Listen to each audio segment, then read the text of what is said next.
Hello, Philadelphia! I'm Bruce Buffer. It's time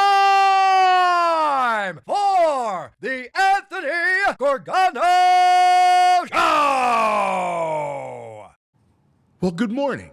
Good morning, good morning, good morning, good morning. Happy Thursday across the Delaware Valley. Anthony Gargano Show brought to you by Rite Aid.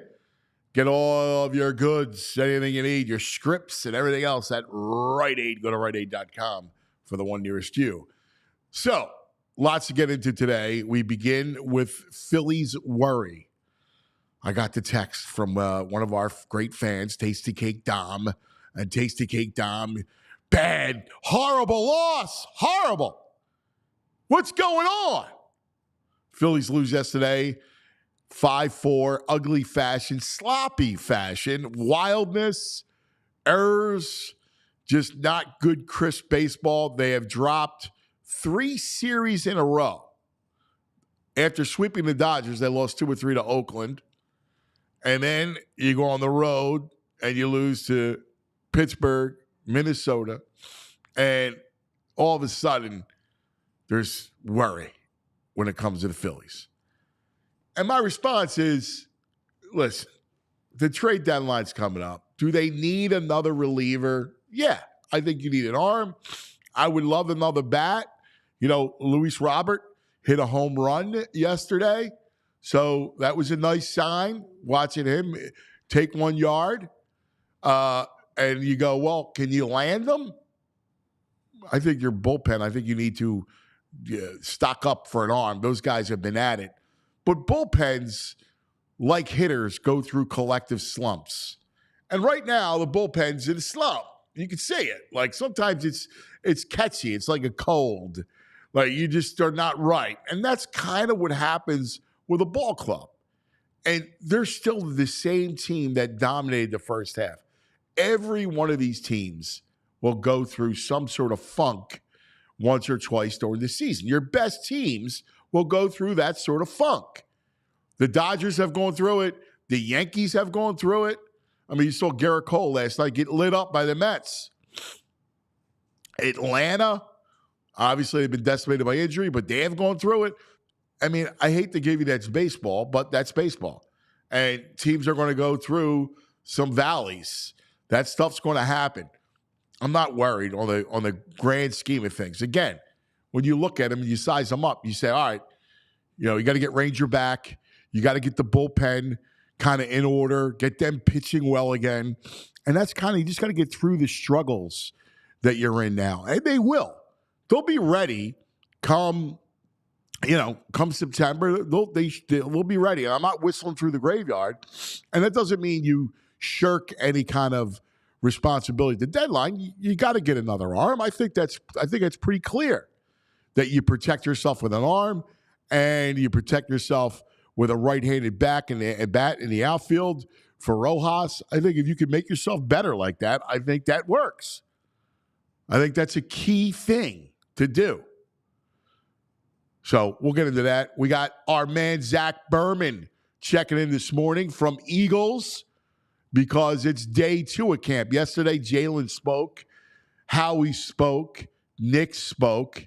I thought basically what you got was what you got, right? Like, you got a, pretty docile, docile is the wrong word. You got a pretty, like, everybody understood what needed to be said. Jalen knew what he needed to say. Like, the minute, I guess it was Elliott Shore-Parks asked the question, he stopped him, like, right off the bat. And before he could even blurt out the entire question, he got into it. I trust Howie. I trust Jeffrey. I trust Nick, right? We're in a good place. And that has to happen. You know that, right? Like, you know that he's not going to come in after all the talk in the offseason and lay any gasoline to that. Clearly, I think they need to get over stuff, right? Like, they need to get through their own relationship, right? And they need, trust is a big deal when you're a quarterback. You need to trust in your head coach, your offensive coordinator, especially when the head coach is an offensive guy. You got to get through that period of trust. And I think they're working through it. Everybody knows what needs to happen, right? Like, he's got to play better. He's got to trust them. He has to play better. And they, number one, first and foremost, have to put him in the position, whether that's movement and basic stuff when you're facing blitzes and all-out blitzes. Defenses, and I was talking to somebody yesterday about how to attack Jalen Hurts. And the thing is to mush him and force him to throw, right? Kind of overload, force him to make the quick decisions. So they're going to pressure you. They're going to pressure him right off the bat.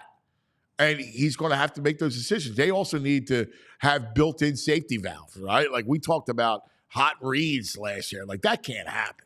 That's 101 stuff. Like he's got to have built-in hot reads, and he also needs to trust everything. So they know that. They see all the tape. They know how they're going to play, how teams are going to play them. They're going to test Jalen. They're going to say, hey, Jalen, beat us with your arm and your quick decision-making. And that's going to be the biggest counterpunch that the Eagles can do. And the beauty is they're built they're built to have the answers, right? They're built to have it. There's a fly in here. They're built to have the answers. And so it's buzzing around, this damn fly. I feel like I'm in an episode of Breaking Bad. Between Saquon Barkley out of the backfield, right? Between, the Dallas Goedert and the two receivers, right? Like that's where they're at. And I think they should have the answers to fix this thing. So we'll get into that. Zach is going to join us. The Brain, Kevin Negandhi will join us. And, of course, Devon Givens to talk about the Paul George press conference as well. We'll get into that. Busy day for you. And Wells Fargo pulling out of the naming rights for the center. So the center is going to need a new name. Tastykake, Primo's, Wawa, the Wawa Forum, or maybe we call it the Wawa Spectrum. I would like that even better. So we'll get into that and have some fun with that. As always, good morning, VG. Violations, Greg Caputo. Good morning. What do you say, buddy? I don't know. I don't know what to make of yesterday. Well, Yesterday was are you all over the afraid? place. I mean, a part of me says, yeah, a little concerned. I mean, part of me is watching what's happened on the national level feels good. Like, here's a quote from yesterday after a game. We got to play better, okay? We have it right in front of us. We're a really good team that has played crappy of late. We need to be better. That's Aaron Boone. And the Yankees right now are the second worst team in baseball in the last 34 games. Yeah. They're 10-34. Yeah, they lost 12-2 last night. Yeah, they're 10-22. To the Mets. Yes. So, I mean, teams go through it, but yesterday was a frustrating game. Bad at-bats by Bowman Marsh, complaining about the umpires, bad fielding by Marsh. It feels a little off, this team right now. That's with what their happens in the slump. vibe and their stuff. It doesn't feel like the fun team. The positive note is I think the pitching's looking fine. Nola looked pretty good yesterday. He was in some jams and got out of them. Wheeler looked good. Ranger looked better. So I think the pitching's on the right trajectory. Starting pitching. Yeah, starting pitch. Yeah, the bullpen right now. I mean, they have to get an arm or two. We've been saying that. Dombrowski's been saying it. Every rumor out there now is they're looking at arms. I mean, right now you can only count on Strom and Hoffman, right? Yeah. Alvarado's going to give you. He is what he is. I mean, yeah. I mean, you can't lose faith in Alvarado, right? But Kirkering, young pitcher. I don't feel good about him. No, well, you don't because you just saw him have wildness. Yeah, I mean, it's not just recent either. He's got a lot of hit batters. His control is not really where you would like it to be right now. No, and he lose the game. They scored 3 runs on 1 hit yesterday. Yeah, but that one, Marsh, how does he miss that ball? Well, that's it. Sloppy. Yeah. You mentioned it. Bad at bats, wildness, and not crisp feeling. Yeah, it's not what we're used to seeing out of these guys. But that's what you get. Right? I guess so. I mean, that's what it seems like we're getting. The Dodgers went through that kind of a streak. The Yankees look pitiful. I mean, that's what happens in a slump. Like, you're not going to look good in a slump. When you go through a valley, you're not going to look pretty in a valley. Yeah. you're going to look sloppy. This is true. I mean, you're not speaking any falsities here because they look horrible yesterday. Yesterday was a very frustrating game for me, just because I hate hearing I love Bryce, but I hate hearing Bryce complaining about the umpire calls. And he's pressing. He's 6 games where he's been in a slump. He's looked pretty mediocre in the past 6 games. So it's just, I don't know. It's different all around from what we're used to seeing out of these guys. Yeah, I forgive me. Forgive me. This is a joke every day. But I have the worst allergies known to man, right? And every day laugh at me because I'll sneeze 1,000 times, and I can only imagine VG having to do a show with someone constantly sneezing. I'm looking at you. You look like your eyes are all watered up and stuff. And poor Julia has to go to your shot when I sneeze. I have to give Versace over here. Right. And we're in an old building with God only knows what else is there. So between the rain and the mold that's out there, asbestos, and everything else. Forgive me as I sneeze and wheeze my way through the show today.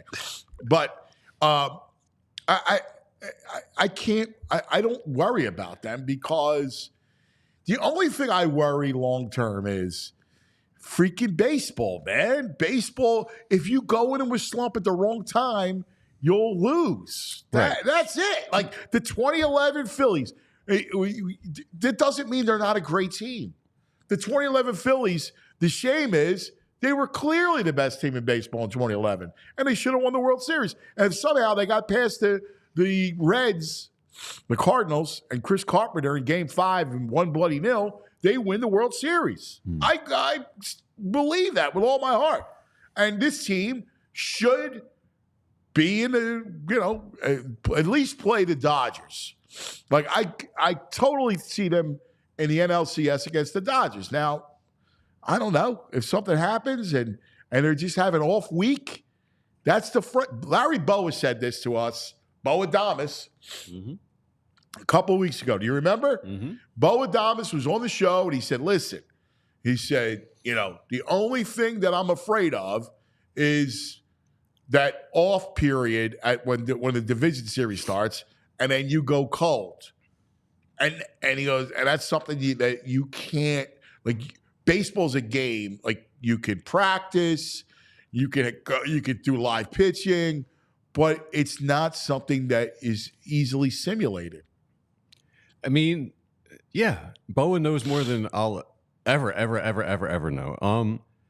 They've had 3 bad series. There's still 3 games up on the Dodgers. I mean, there's still 8.5 on the Braves. But like, it's unrealistic.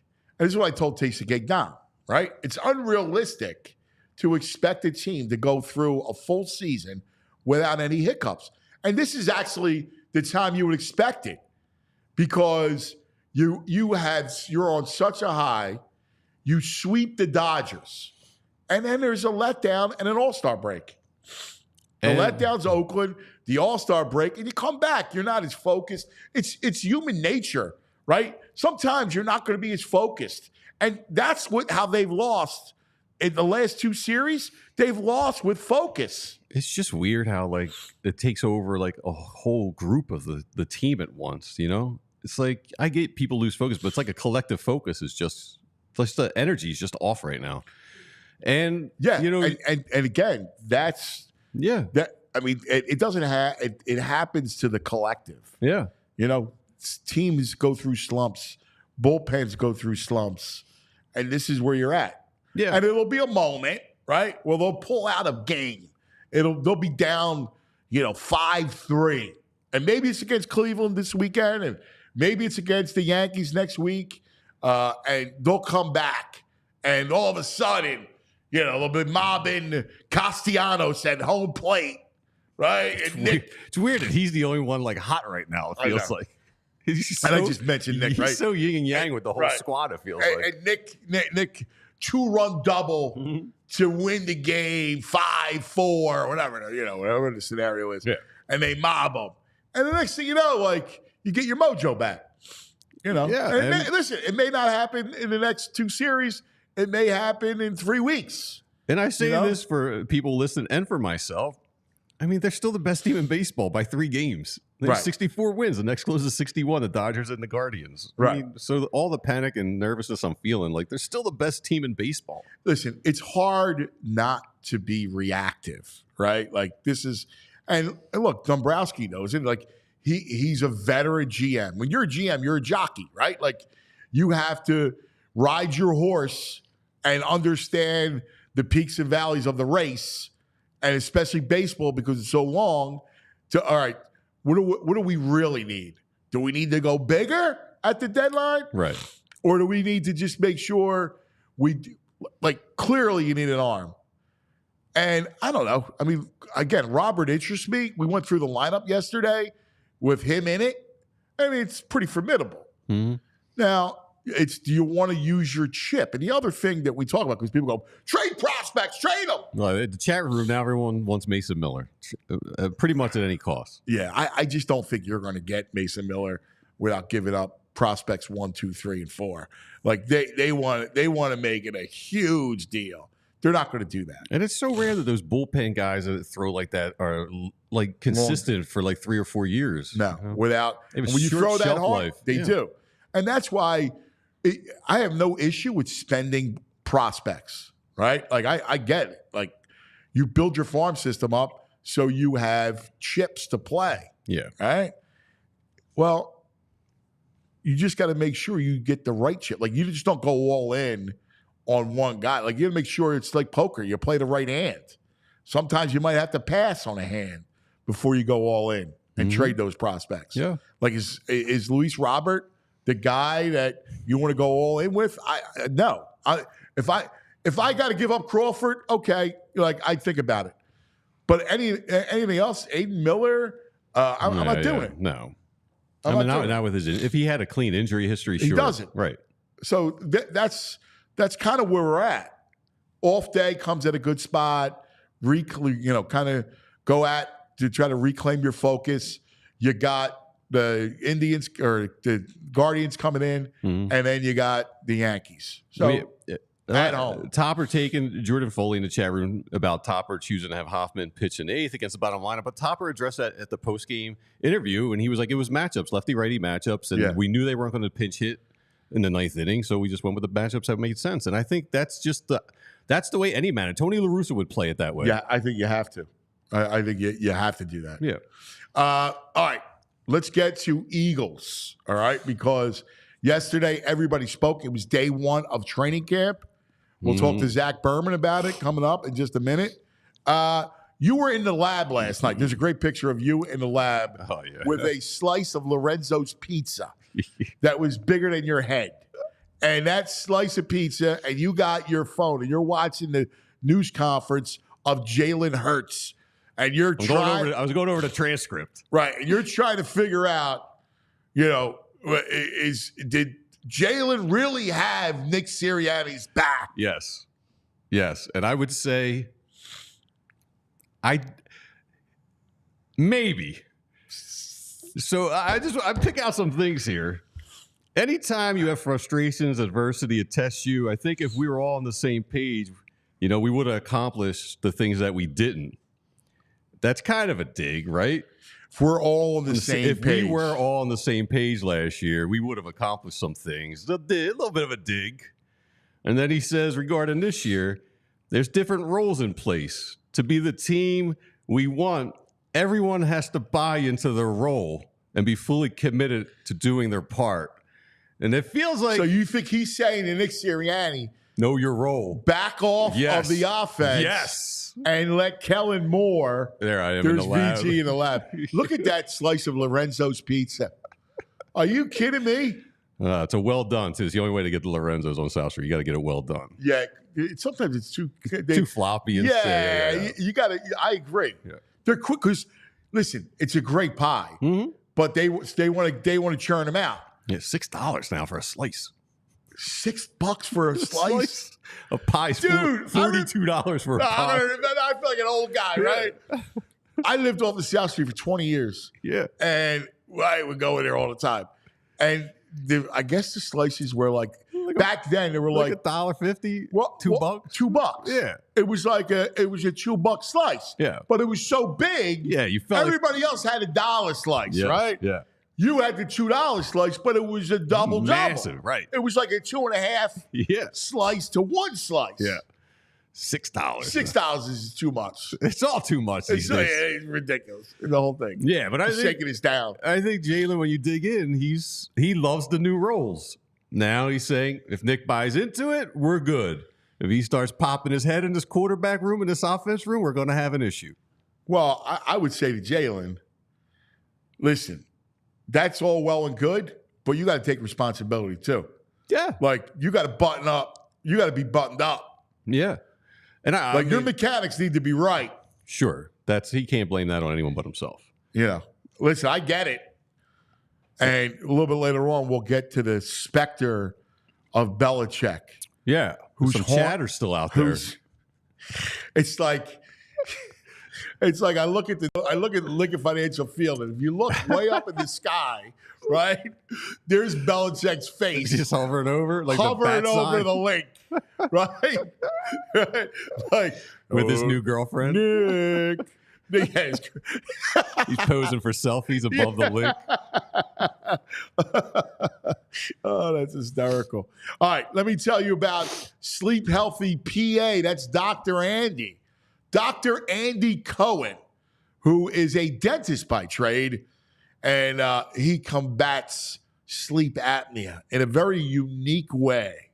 Dr. Andy has created dental appliances and he does this laser therapy to widen your passageways. He's a brilliant guy. I mean, just amazing. Listen, sleep apnea is incredibly dangerous. We were joking about it because Andrew, our producer, is always snoring and his girlfriend's kicking him out and the whole thing.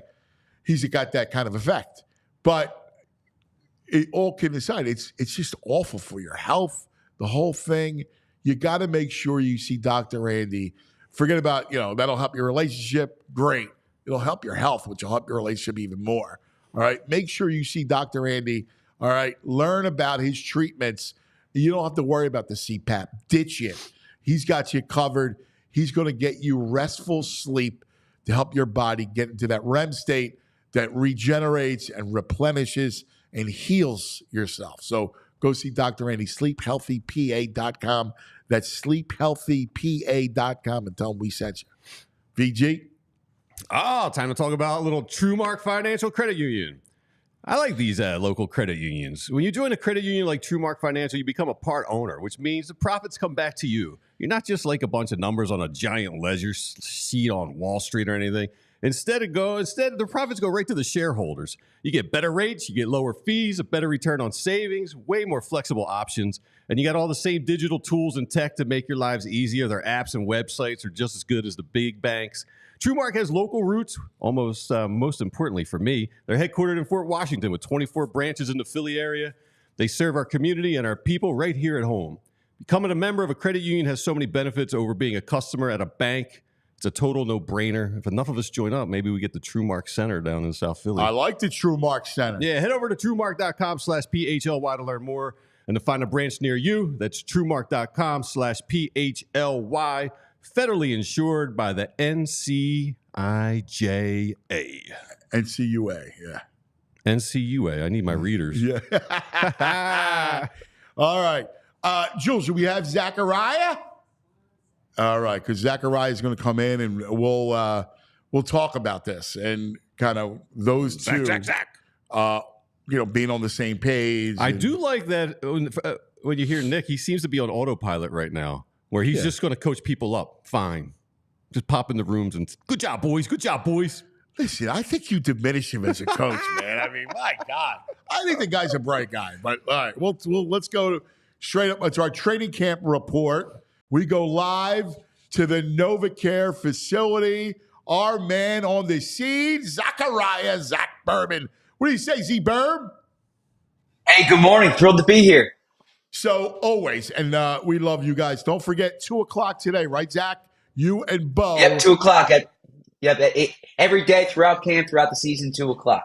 Yeah, everybody needs to be on and watching Zach and Bo all season long. They are terrific. I love those dudes. So, Z Berm, what do you make of it? So, VG was just doing his dissection of what Jalen said, and he thought it was, pretty much obvious, but maybe there was still a little. He didn't go overboard in his love of Nick.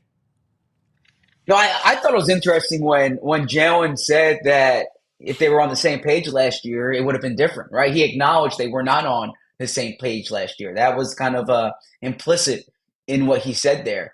I think everything's kind of kumbaya right now to an extent. It's training camp. Nick's the coach, Jalen's the quarterback. But I also don't think it was as if they were shouting from the top of the hill, there's nothing to see here, right? There's clearly something there, something that is, has been worked on or is being worked on. But the reality is that both need each other this year. Frankly, I would say Nick needs Jalen more than Jalen needs Nick. But they both need each other this year. And like for the Eagles to be what they want to be this year and what they can be, there can't be coach quarterback conflict. Did you think that we're not on the same page? We weren't on the same page was a dig, or was it more of a, it's kind of blaming yourself? I don't think Jalen says anything unintentionally, right? So I think, and by the way, first off, he knew this question was coming for 6 weeks, and then he interrupts the question first to give this state of the team opening statement, if you will, and then the question comes. So it didn't catch him off guard. I think it was him acknowledging that this was part of the problem last year. That whether it was Jalen and Nick, or whether it was Jalen and the offensive staff, that there were issues there last year that certainly contributed to what happened in those last 6 games. What was it? Do you still, when you think about the issues, right?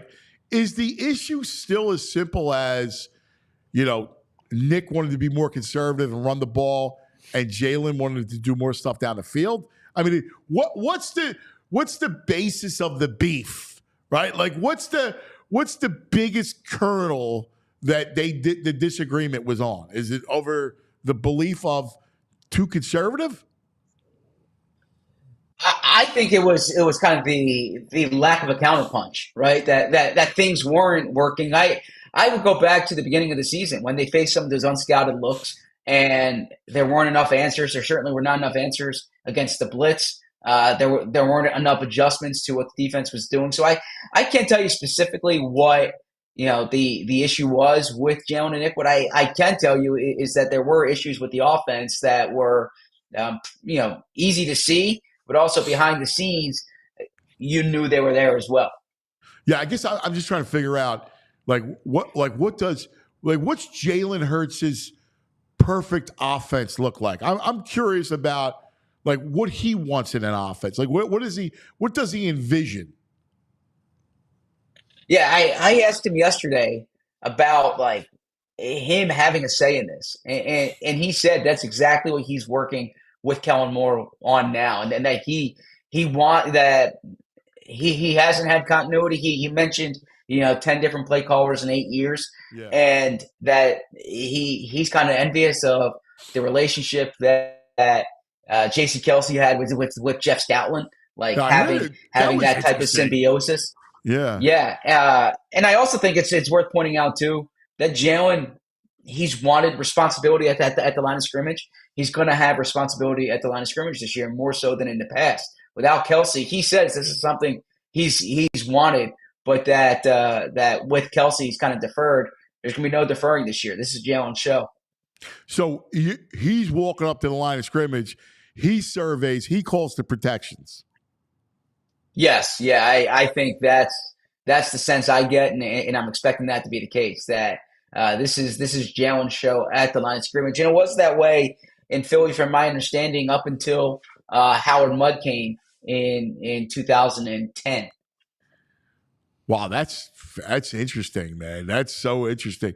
I thought it was what he said about forging a relationship with Stoutland. You could tell he he wants to pick his brain about what he's looking at. Yeah, Jalen, he's like, for all of the kind of the flash, if you will, like he's a coach's son. He's a worker. Right. He's a football grinder. Like I think he wants to have all the answers, and he doesn't want to be. He wants to know where everything's buried in the offense. And Jeff Stoutland's been here since 2013, and Kelsey and Stoutland, they would have conversations that were like beyond typical player coach conversations. Like they knew where everything was buried in the system. Wow, that's interesting. I'm looking forward to. Look, he should be up to that task. You said it. He's a coach's son. I think unquestionably he knows the game, right? So I don't really worry about that. I'm curious to see how this whole thing's going to play out with him being, kind of directing it. Yeah, and look, it's an unfamiliar offense. It's not even if there are variations of what they've used in the past. The Eagles hired Kellen Moore to bring in Kellen Moore's system, and I said this when you and I spoke the other day. It wasn't coincidence to me that they tried getting Cliff Kingsbury, because Cliff Kingsbury has a system that Jalen is familiar with and that Jalen thrived in. In bringing in Kellen Moore, it's a different type of system. And there is a learning curve for Jalen. You saw that in the spring. I thought he looked good yesterday. The ball barely touched the ground. He was getting rid of the ball quickly. He looked better yesterday than he did in the spring. But this is something I'm tracking every day. All right. Anything else that stood out? Let's go. Let's move past Jalen. Anything that Nick said, did it stand out to you? Yeah. I would stretch it to Nick and Howie. What jumped out is like Howie's clearly looking for a third wide receiver. You can read between the lines there. Howie wants young guys to play, particularly on the defensive side of the ball. I think their depth defensive linemen, they want to see Moro Ojimo. They want to see some of those guys in there. Linebacker, they're not giving Nakobe Dean this job. Nakobe Dean was the top guy last year, and Nakobe Dean was not out there with the first team when the starters took the field yesterday. It was Zach Bond. Nakobe Dean's going to have to earn it. They feel like they've done a lot in the defensive backfield. From Sirianni, it was interesting hearing him saying they're going to be playing Becton at guard and tackle, Mekhi Becton. So that lends me to believe that Mekhi Becton's going to have a shot to unseat. I don't even know if you call it unseat, to beat out Tyler Steen if Steen's not what they want him to be this year. Hey, Zach, what did you see out of Barkley yesterday in the offense? Was he coming out of the backfield, making catches? Did you see him in motion, things like that? Yeah, so Barkley, he looked good now. There's no pads, so a running back like Barkley should look good. But yeah, he was catching the ball, and what stood out too is it was catching the ball on passes like that Jalen worked through his progressions and throws to the flat, right? And that hasn't always been the case. Sometimes you see more like design passes for it. This was Jalen trusting Saquon. And then I can also say, look, this is not Lehigh, so you don't have 15, 20,000 fans here, but there's a buzz whenever Saquon touches the ball. It's comparable to A.J. Brown back in the 2022 camp. It's comparable, I think, back to 2004. I was at that camp when T.O. was there. There's a buzz when Saquon's there. He certainly has that profile. But as far as functioning within the offense, yeah, every time Jalen's in there, he's handing it to Saquon. Like it's Jalen Saquon. It's not rotating those backs. There was a time in practice 2 years ago, I remember, where Miles Sanders was with the third team because they were rotating backs in. No, Saquon is in with the first team at all times. Yeah, he's exciting. Man. Yeah. Like having Saquon, like that's the thing truthfully, it's a shame that this whole weirdness has overshadowed the fact that Saquon Barkley is on the Eagles. Like that's a big deal. Hey, one more thing. Hey, a guard, is it Steen? Does it look like he's the starter right now? His job to lose? Yeah, so Steen's at right guard. Dickerson did not practice yesterday, Landon Dickerson, because of a lacerated toe. So Mekhi Becton was in there at left guard. But my understanding is that they want to roll with Steen right now. And Jeff Stoutland said this when I spoke to him in the spring. He wants to have what he calls 5-wheel drive. He wants the same 5 guys in there as much as he can, and he'll only make a change if there's something that's really compelling him to see to see someone else in there. I do think that Becton is the type of player that could compel them to take a look. And like he's just rare in terms of size, in terms of movement ability. I've heard Baldy talk about the type of run blocker he is. So I'm real curious to see how Becton factors into this. Hey, can we talk about AJ? You mentioned AJ for a second, and such an elite weapon, the whole thing. He had his moments of being disgruntled last year. What's his mindset, and what do you think some of the issues? Was it just the offense's frustration for him? What do you think what's going on with AJ? Yeah, AJ's in a good spot. First off, he got paid, right? So that certainly helps. I caught up with AJ a bit last week. I was at his football camp in Haddonfield. He spoke today. He's in a really good spot. He's dominant in camp. Like you watch him, and sometimes you have to remind yourself that I covered this team when it was Travis Fulgham and Jalen Reagor and Greg Ward as their top three receivers, right? And now here they are with AJ Brown. But as far as last year, I think there was frustration about how the offense was playing. But AJ Brown's like the solution to all their problems. AJ Brown is not a problem at all, and I think they definitely recognize that. No, he's such a great player. Like, dude, I can dominate a game. Like, that's the thing about this offense. And I agree. Like, you definitely need a third receiver, slot guy, that type of thing. But you have A.J. Brown, Devontae Smith, Dallas Goedert, and Saquon Barkley. Like, your third receiver is Dallas Goedert. Your fourth option is Barkley out of the backfield. And you have two ridiculous studs on either side. And you mentioned it. Like, I remember when it was Charles Johnson and Torrance Small as the receivers. Yeah. Right? Like, I look at these guys, I go, oh, my God. I mean, you want to talk about set up for an offense to be potent. They are set up. Absolutely. And now the one thing is you think to that playoff game last year when AJ's not out there. You think to week 18 last year when AJ and Devontae weren't out there. Those guys have been remarkably healthy during the past 2 years. Yeah. So, yeah, their top four is as good as anyone in the league. I think Miami and San Fran will be the only teams that compare. But if one of them goes down at wide receiver, they're really thin. And that's where I think Howie's looking at it hard. How do you approach – I want to get in your mindset a little bit. How do you approach every day at camp? Like, you have an idea.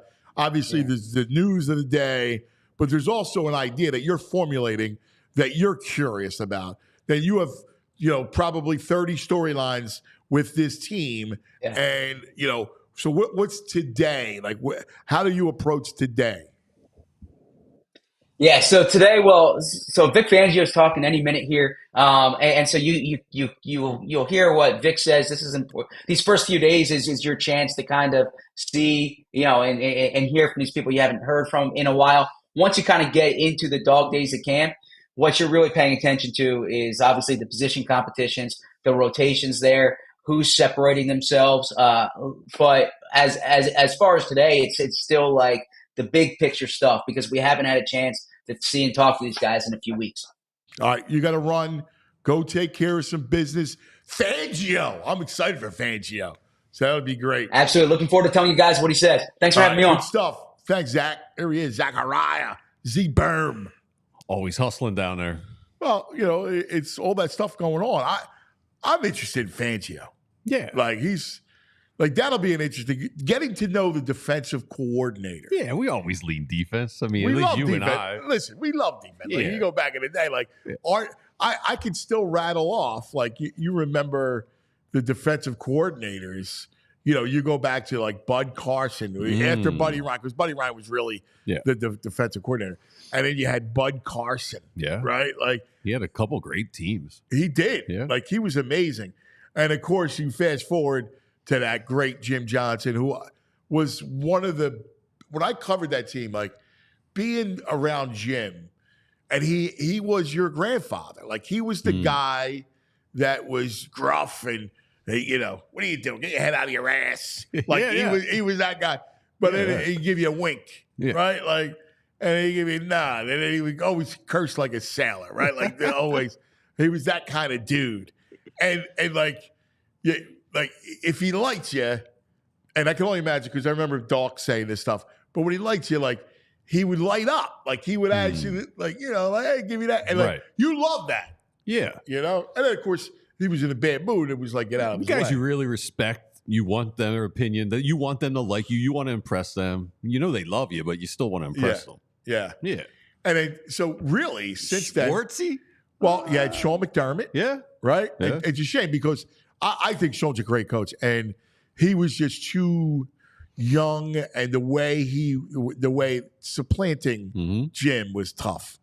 Then after that, you keep going for it. Don't pass over Juan Castillo. He had that big run at D coordinator. That was the Washburn.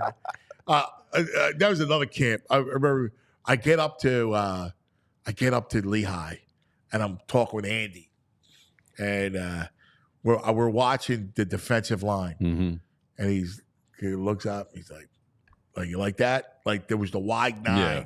He loved Washburn, and his mind is. And I get where he was coming from. He was coming from where if he could put pressure off the edges, right? Like quick, fast edge, because he believed in the shell, right? The corners and then the edges. And he wanted to come nasty off the edge. And he thought that would break down the pocket and the whole thing. And it's just, they were so wide that you go, well, and I remember thinking, I go, hey, what about the run game? But he was such pass mode that where they were that wide, who runs the ball, the gaps, right, and they got killed in the gaps. Yeah, but Billy Davis. Oh man, I forgot about Billy Davis. Right. Yeah, and then you go, Schwartzy, like you said. I was a Schwartz fan. Yeah, I always go with the shades. But he was never a all-out blitz. No, I thought he would be coming in too. I thought he had that in on Detroit. The show the day he gets the job, I have him on, right? And he says, we're going to throw fastballs. And I got right? And he didn't blitz. Maybe he and then you have Gannon. And then that's your boy. What's that? It's your boy. Got him to the Super Bowl. Yeah. Got him to the Super Bowl. And now I love having fans here. I think you can really, Yeah, and it's great when you got a D coordinator. You just use one name, Fangio. Yeah. Fangio. Yeah. Schwartz. Stuff. Yeah. Fangio. Yeah. I love it. All right, it's time for the brain. Brain. Red, the brain finder. Oh, there he is. Top of the morning to you, brain. Anthony, I'm trying to recover. I've had the last two Aaron Nola starts. I've made big bets on the Phillies. The Pirates game, they're winning 7-4 in the eighth. Like Alvarado blows it in ninth. I lose that. Yesterday, they're winning 4-1, and Marsh misplays the fly ball, and I'm just like, what the heck's going on? I can't. I just because it's funny. I've been singing the Phillies' praises bullpen wise, Anthony, for a while, but right now, it's interesting. These things may tend to go in streaks, but I mean, right now, Hoffman's the only guy I really feel like good about. I don't know. I mean, Strom too. But it's funny. Strom went through that phase right before the All-Star game, where against I think the Marlins, he came in that Zach Wheeler game and blew 2 in a row, and then yesterday again, not that was his fault, but I don't know. Again, they had all these guys, all the pitchers made the All-Star game, so I'm not. But it's just that was a tough beat for me. Yeah, but a brutal beat for you, as a better. But talking about this, and I just had this conversation we had to start the show.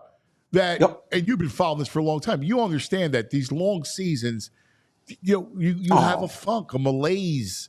It's like you're 100%. Catching a cold, and and then it spreads throughout the clubhouse, right?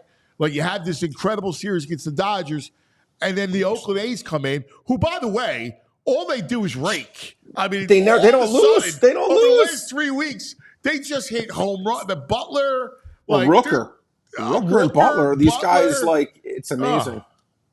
No, you're right. And it's funny, Anthony, so much guys in VG to me is, again, I always say not just sports, But life, I find like things I compare life to one giant blackjack shoe. What do I mean by that? Sometimes you'll be sitting at a blackjack table and you know the dealer's going to bust. You just know it. Everything's going. The drinks are flowing. Everything's great. And then there are other times where you can have a 19 or a 20. You're just like, how's she going to do it? How's he going to do it?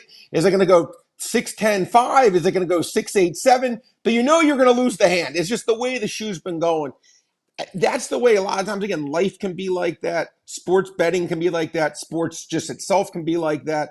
And yeah, I feel like so much stuff is just streaks and riding out the peaks and valleys. And that's why I always say you can't get too high or get too low, because these things do and can change. Yeah. Yeah. Even the idea of luck is a fascinating topic.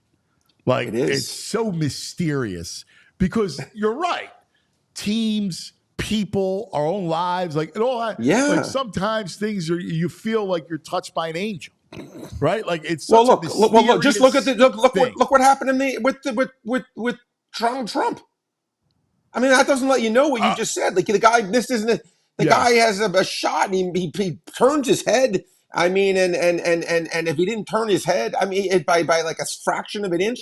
So much in life. I'm not trying to be too whatever here, but again, this is just the way my brain thinks, where, you see someone and tragically, something horrible happens. Like if that person had left 4 seconds later, it wouldn't have happened, right? Yeah. Or there's times where I'm sure if we had left 4 seconds later, maybe we would have gotten into a horrible accident, as opposed to, and I always just think so much of life is fate. Doors of life. Yeah. Did you guys ever see a movie called Match Point? Match tell me you Point? did. No. Damn. I would love to discuss it because it was one of my favorite endings in any movie in life. Because I think it's a Woody Allen directed movie. Woody Allen directed. He wasn't in it, but it was with Scarlett Johansson, and there was about. It was an old movie, probably 25 years ago or 20 years ago. But it's TV this guy, guy, he knows everything. Okay, well, but the ending, and I can basically the ending was this. It just showed how life was. This guy like flipped the coin, and if the coin went one way, like it was, the guy was going to go to jail for the rest of his life, not even knowing it was. Just so much of life is just a random chance of just, as you said, like you remember the game Plinko on Price is Right, where it's going down the thing, and it's like you don't know which one it's going to fall into, but. It's if you're lucky, it goes your way, and if it doesn't, it doesn't. But that's just the way that it is, which is why I always try, as a sports gambler and just a guy living my life, I always try to optimize my chances of success, because you can never control the outcome on anything, but you can control, give yourself the best chance of a good outcome, and that's really all you can do. Whether you're a baseball manager, a baseball player, whatever it is, all you can do is give yourself the best odds, but you never know once what's going to happen. Well, speaking of chance, the brain brought to us by the Bet Park Sportsbook and Casino app. Make sure you download it today, and you can hang out with live blackjack. You can play like the brain says. Live baccarat. I love live baccarat. Yeah, you can do all. You can do all. In fact, new customers, you can get up to $1,000 casino bonus back if you're down in your first 24 hours. You got to go to betparks.com for all the details. If you get gambling problem, call 1-800-GAMBLER. I thought that was a good way to get to read it. They're saying in the chat room he change his name to Philosophical Brad. Hey, I mean, I listen.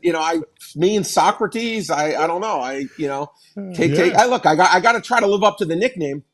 However, I got to do it. Yeah, this is what Aaron Nola does. You got Socrates, Plato, and the brain. Yeah. So I'm more like Play-Doh, but that's I'll take it. I got something for you. Mm-hmm. How about this? This is sacks over-unders. Let me throw you a couple of sacks. Sure. I love this stuff. How about that Micah Parsons, 13 and a half? Well, Anthony, you already know. You should know, because of all the times you're going to know my built-in answer, which is inherently. Under. Yeah, because you can't. It's now been. I have every prop bet you could have made the last 5 years. They win around 63% of the time. If you blindly go to Parks, bet every single under, You don't even need anyone to just bet the under. You're going to go 5-3. Why? Because they're figuring in that you're going to mostly get, they try to skew it lower, but injuries happen all the time. And if you miss if Micah Parsons misses 3 games, that's 3 sacks. That they're not factoring in. It happens. He's such a great player though, and the guy's never been hurt. I would not personally bet his under, but if I had to, just inherently speaking, but I think he's so good and he doesn't ever seem to get hurt. Like that's the guy I don't think he's missed a game in his career.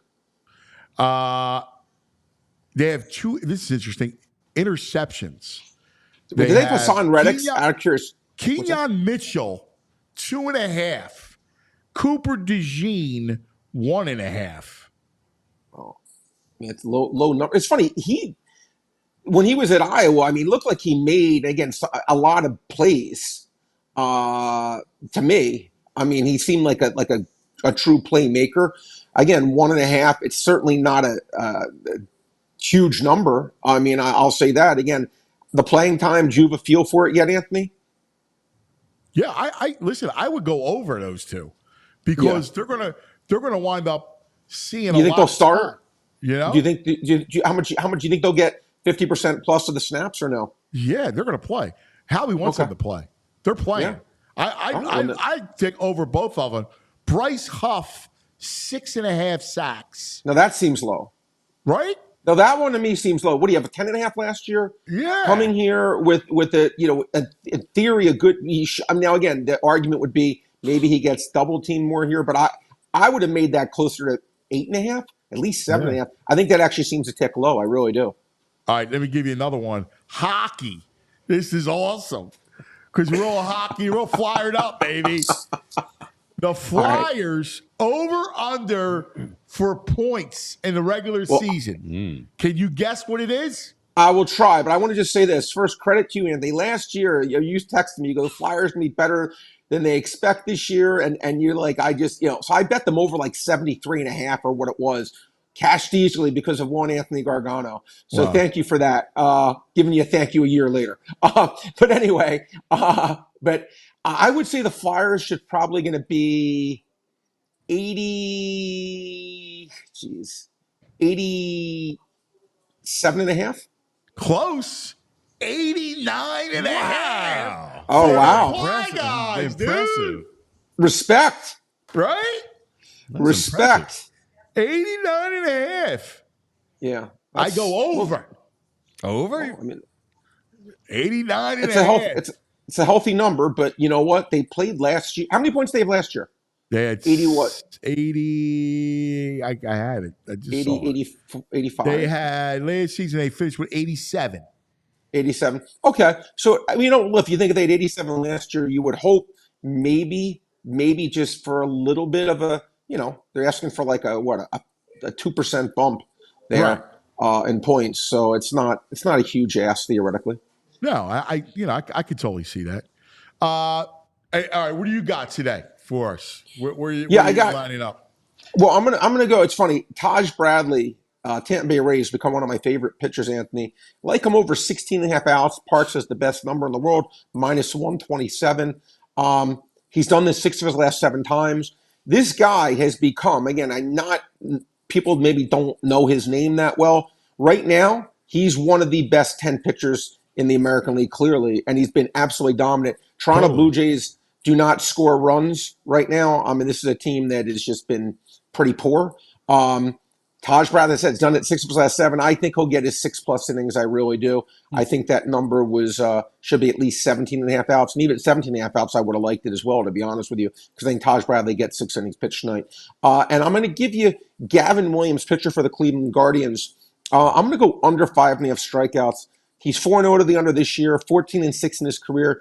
Detroit is not a good offense, but they don't really K an exorbitant amount. Is mediocre or poor as they are. Them and the Marlins are 2 teams that don't K a crazy amount despite not being good offenses. Just going by the data here, not a huge strikeout guy. His K rate is below average. 6 is a pretty big number, okay? I would have made this closer to 4.5, maybe juice to the over, but 5.5, again, when you're talking about such a low amount of totals, right? It's not like an NBA game of 238.5, We're talking 4.5 versus 5.5. That's a massive difference. Very good chance he lands on that 5. I'm going to take Gavin Williams under. All right. I like that. I'll give you one. Give it to me. The Oakland A's.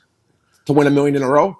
They're going to win. They're going to beat. They're playing the Angels tonight. Yeah, and it was over Rosenberg. Yeah. That should. What do you like? What do you like? Do you like the A's, the over? What are you looking at? I like Oakland. Look, Oakland is playing really, really well right now. We talk about streaks. I'm just telling you that. I just want I'm a box score nerd, and I keep looking. I know they lost last night to yesterday to Houston, but they won 2 or 3. You're right, but they're hitting the ball.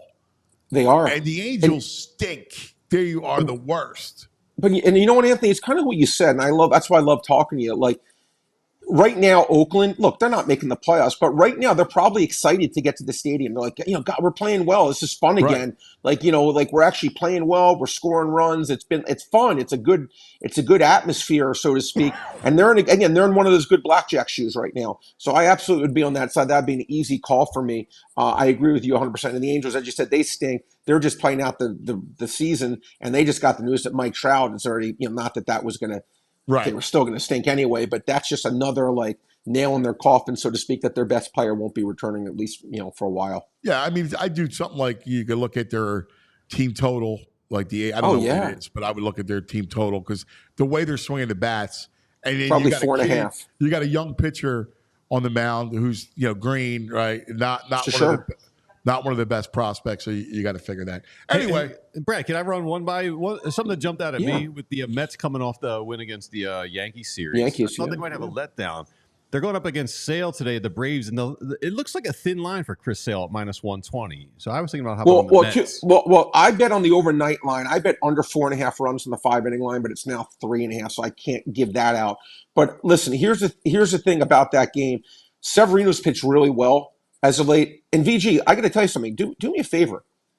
Go if you have your phone or your whatever or the internet. Look at the Braves box score yesterday. Look at their lineup right now. And it's funny. This was a team last year that was the all-time lineup. Look at their lineup right now. No Ozzie Albies, no Acuna. Look at what Matt Olson. This is what baseball can be the most maddening sport in the world, guys. We talk about blackjack shoes. Look at Matt Olson. This is like Trey Turner last year on steroids, the first 3 months, what Trey Turner did. Matt Olson, the last 2-3 years, had been probably him and Pete Alonso, maybe the 2 best pure sluggers in the sport. Aaron Judge, okay, you get my point. I think he's hitting 220 with 12 home runs. This is a guy last year at 50-some home runs. He's hitting 220 with 12 home runs. Think about that. Their lineup right now, they can't score runs. I mean, they're just impotent, which is crazy. Besides Ozuna, who's been just a monster stud, this is a team that has done nothing from the offensive side of the plate. Now, Sale is a stud, and I did bet last night over 17.5 outs for him because I think he'll get his 6 innings pitched in too. But it's hard to trust the Braves offense, which is crazy to say, guys, but I don't trust their offense. I don't. Yeah. I think this easily can be like a 2-1, game either way, and I don't trust the Braves to score here. Okay. Yeah. No, I'm with you. Their lineup is anemic. It is anemic, which you never would have thought, right? I mean, that was the best offense of all time last year. Yeah. As always, we love you, buddy. Good stuff. See you tomorrow, guys. Be good. There he is, the brain. Coming up, Kevin Negandhi, hometown hero. We'll talk to Kevin coming up shortly. But first, let's talk about Primo Hoagies. Yes, Primo Hoagies. Look, tonight, dinner time, in the weekend, you're heading into the weekend. I always love Primos on the weekend because nobody wants to really cook. Like Sunday, I cook, right? But, I like to give time a break on the weekends, and we stop at Primos, like on a Saturday or, tonight or Thursday night, but a Friday night, perfect. For the kids, sandwiches. It's always the great treats, the Primo Hoagies. And it's funny, whatever the different tastes that you have in your household, Primo's delivers all the time. Whether, like in my house, it's Auntie loves their meatball sandwiches.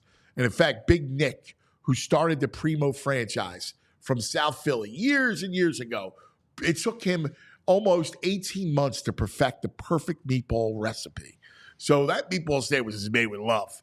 Massimo likes the Genoa salami and the Italians. I like the hot Diablos.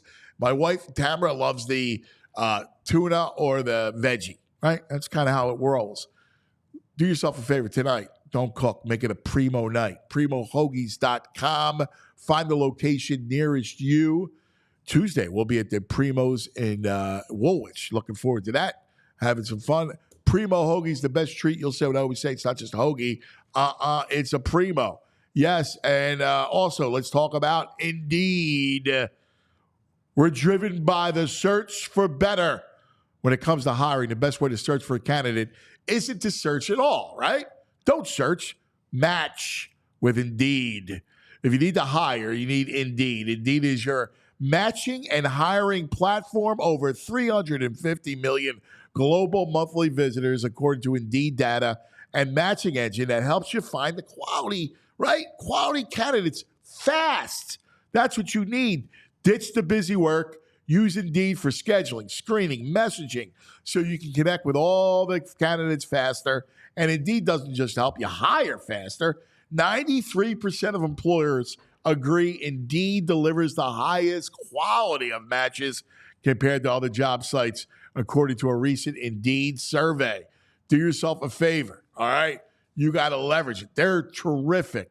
And the minute I've been talking to you, 23 hires were made on Indeed, all right? Get unparalleled access to job seekers with over 350 million monthly unique visitors globally, according to Indeed data, and an extended reach through Glassdoor. Check it out. If you're hiring with Indeed, your search is over. When it comes to hiring, don't go searching for the one. Just meet your match with Indeed. All right, we've reached the 10 o'clock hour of the program. And, of course, 10 o'clock hour is brought to us by the TrueMark Financial Credit Union. Check out the credit union difference, TrueMark Financial. So I'm excited. We haven't visited with our guest, summertime. Yeah. He's been busy. It's been a while. Doing it. We are a month away from college football. And you guys are going to geek out on Oh, I cannot wait. this. Yeah. All right, from ESPN, hometown hero. He always wears his Philadelphia sleeves. He's the great Kevin Negandhi.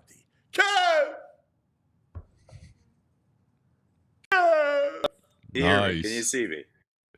What do you say, buddy boy? What's happening, my man? Great to see you, bro. Miss you, man. How was your summer? Good. A lot of baseball with my two boys. And so I coached my oldest in Little League All-Stars. And then my 10-year-old, he's still playing. He's got a game tonight in some local tournament. But, like, he threw a no-hitter a couple weeks ago, which is great. Like, it's just, I mean, he's 10. So, but it's been great. No, Busy. dude, a lot of stuff. So. Hey, listen to me, right? And I know this. When your kid's pitching, it's the greatest angst, all right? Because I don't know about you. I disappear. Like, I just – and then once in a while, if I see something, I'll go in and I'll, like, try to get word to him. Like, I'll tell the coach, "Oh, dude, he's dropping – like, look at his arm. He's dropping his arm, right? Like, make sure he keeps it over the top. Like, You want them to feel good about themselves, so every pitch, it's worse on you. Like, you're dying with every pitch. And you nailed it. It is a brutal experience, pitch by pitch. But you know, at a certain point, and I've got to tell myself this, that I've got to let them figure it out, right? Yeah. Yes. This is the first year for my 12-year-old's a lefty. It's the first year he's pitched. My 10-year-old's pitched the last 3 years. He's got a noodle of an arm, and he's always been really talented. But my 12-year-old, just the mental game has been the challenge of, hey, what are you going to do? Like, when you give up that hit, what are you going to do? Like, you got to move on to the next thing. And it's actually helped us with life lessons. Like, well, what are our resets? Let's get to the next pitch. Don't worry about that, whether it was called a strike or a ball. Let's get to the next pitch. Let's move on. We've got to have short memory. and keep on doing that constantly and just hammering home that. And then to see the growth of that, I was pretty proud of my oldest. He gave up some big hits, and then how did he respond the next at bat? He got a K or a ground out. It's like, okay, we're in this. We're in this for the battle of what are you going to do when you just got hit? How are you going to handle it? So it's been good. It's been a great learning experience. And the cool thing is, Ann, out of all of this, they want the ball again. They want to pitch again. They don't want to back down from the moment. They want to just, okay, how do I get better? And that's what's been great about this, because you're going to get punched in the face constantly by life. How are you going to handle it? And then I want to hammer those things home to them because we're not trying to be perfect in baseball. God, if you try to be perfect in baseball, you'll go crazy. Well, that's why I love youth sports, man. I it's the greatest lesson. It prepares you for life. For boys and girls, it's the greatest thing in the world, man. Every day I'm in the field. Tonight, I think I'm off tonight. He's got practice tomorrow night. I think they both have. Well, Anthony's at football now, so football's already started. I need to ask you about that, Ant. So my 12-year-old loves football. Flag football's been his thing, and on Monday we start our first tackle football experience. And the messaging to my boy is, hey, you're going to hate these 2-hour practices for the next 3 weeks, 4 days a week. I don't want to hear about you coming home complaining. I don't want to hear about a nick. I don't want to. And I'm like, what are you going to do when you get hit? You better get up because they're not going to stop practice. What are you going to do when you hit somebody? You better get up. They're not going to stop practice. And I told him, I was like, you've never experienced anything like this before. The key is you show up every day. Yes. That first month's going to suck. But guess what? By October, you'll be in a better place. But and I've warned them multiple times, it's not what you see on TV. It's not what you see. It's definitely not flag, all right? No, exactly. So you go in for 25 minutes and boom, boom, boom. And it's, look at this. Touchdown. No.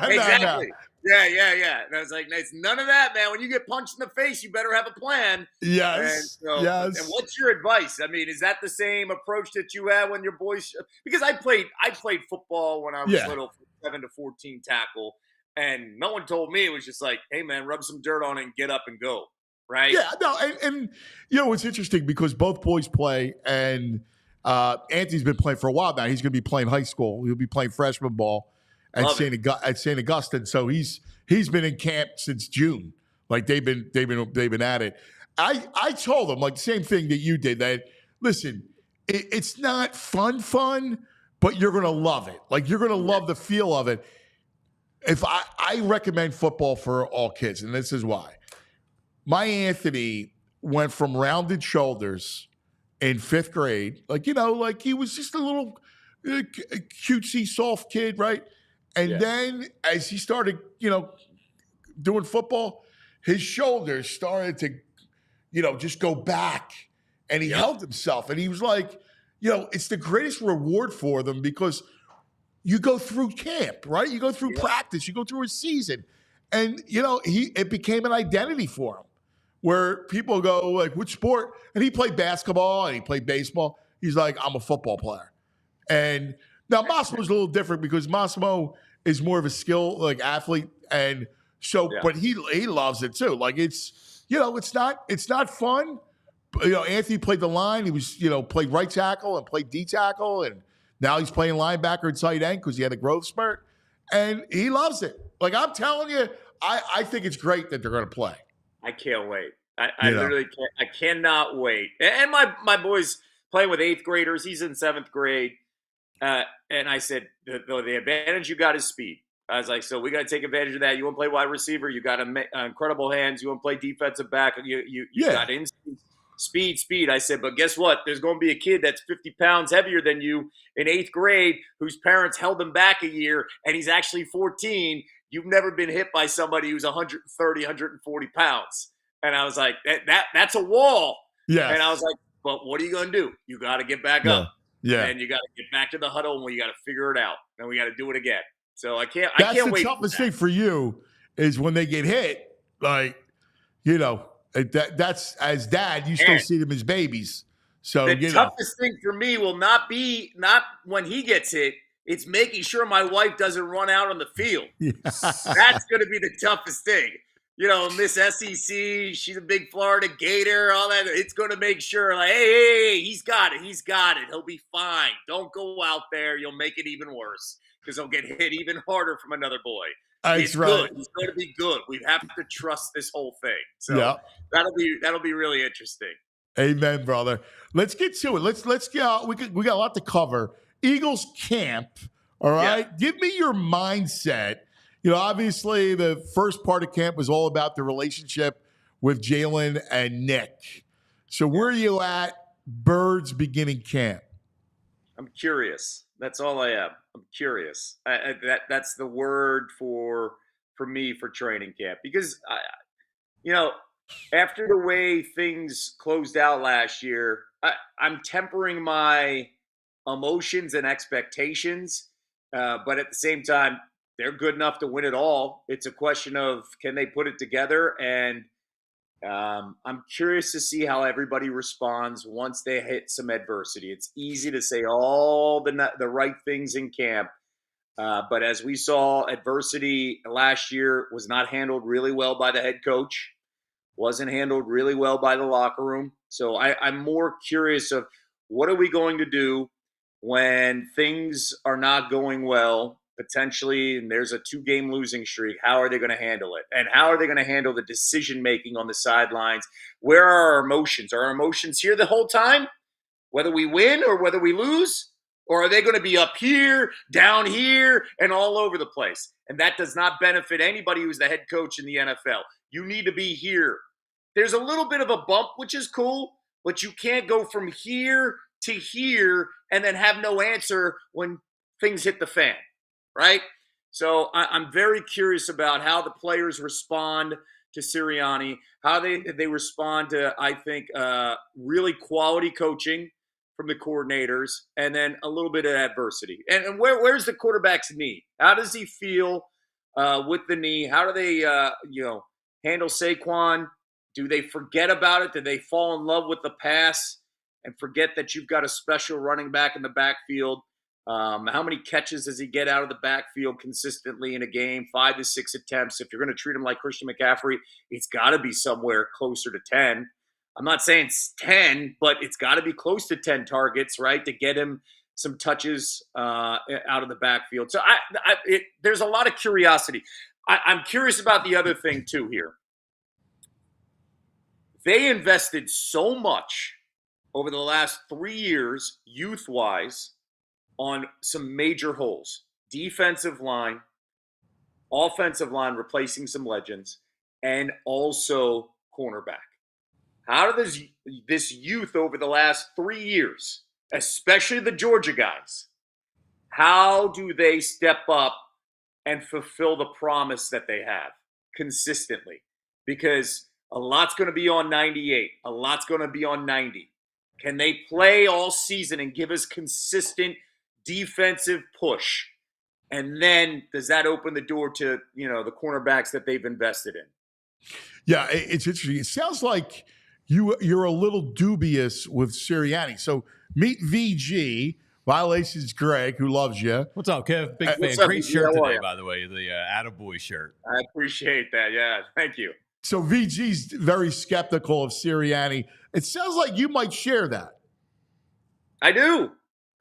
Listen, I thought Nick has pressed all the right buttons when they were winning, right? How you judge a team and a coach and the pulse of the coach and the belief of the coach is the effort that players put in for you week in and week out. And how would you describe the final 7 to 8 weeks of that Eagles season? That's a team that did not want to play together. No. Didn't look like a team that wanted to play for the head coach. Didn't look like a team they wanted to play for the coordinators. So how he addressed it with the coordinator changes. But when you hear some of the rumblings, and I've heard a lot, to the point where they have to address it at camp and answer the question, the elephant in the room, there's fire around that smoke, right? So I want to see how Nick handles it. And listen, we saw it publicly when the coach is stripped of a lot of things, power, especially with this offense, and now that they give the keys to Kellen Moore, and they're basically saying, hey, Kellen Moore can lock the door. You can't get in to this offense. That says a lot. That says a lot about well, a guy. That's the thing that like shocks me in the sense that, like, if I'm Sirianni and like I'm going, listen, I'm still the offensive guy. Like, I'll work with Kellen, but like you're not shutting me out. Otherwise, you're neutered, right? Like, you didn't get that vibe, Anthony, this offseason? That you didn't get the vibe that the changes? Yeah, no, and that's my point, which is, you go, man, I don't know if I would like that if I was the coach. Like, I would be like, listen, like, either you fire me or you want me, but I'm not going to come in. I won 10 games 3 years in a row. I went to the Super Bowl. I went to the playoffs my first year, Super Bowl my second year, and yeah, we collapsed. But at 10-1, I was still 10-1. Like, I deserve to go. This is my team. That's how I would look at it. Like, no, I think that's how anybody would look at it, right? But let's not forget that they had him waiting. Remember, it was days after the season. Yes. And no one knew what was going on. And they had him waiting.